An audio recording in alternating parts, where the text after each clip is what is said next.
Russia claims to have captured the Ukrainian city of Pokrovsk. Kyiv denies it, but there are few who doubt that after a brutal 18-month battle, the city is on the brink of falling. How did that happen? Moscow has used various tactics in its attempts to conquer Ukrainian cities over the course of the war.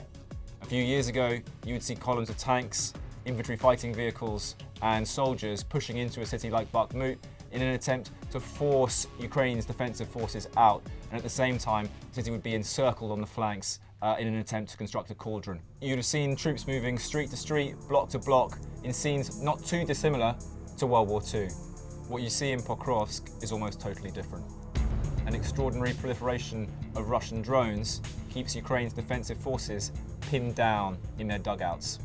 These forces are strung out across the front line, unable to form a unified front. Now, Russia will send in some surveillance drones to observe Ukrainian positions and point out gaps in the front line. It will then direct soldiers to weave between those gaps in an attempt to push past the Ukrainian front line, entirely avoiding the infantry who are defending the entrances to Pokrovsk. Once they have slipped past the Ukrainian lines, these Russian infiltrators dig in. Then they begin to attack.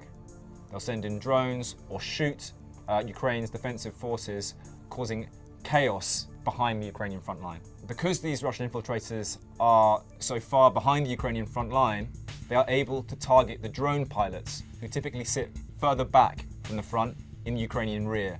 The pilots, in order to protect themselves, move further back out of the city.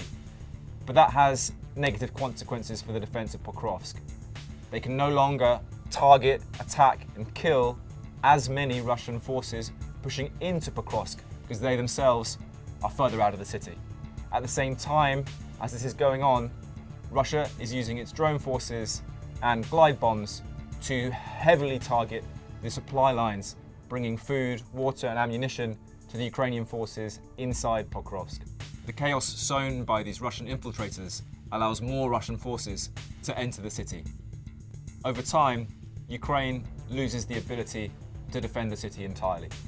What this means is that Moscow can use Pokrovsk as a launching pad for further assaults east into the Donbass towards Kyiv.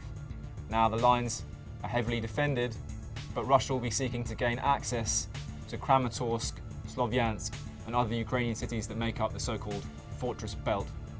The difficulty for Moscow's forces is that progress along the lines just described is painfully slow and highly costly. But as we've seen in Pokrovsk, it's also very difficult to stop.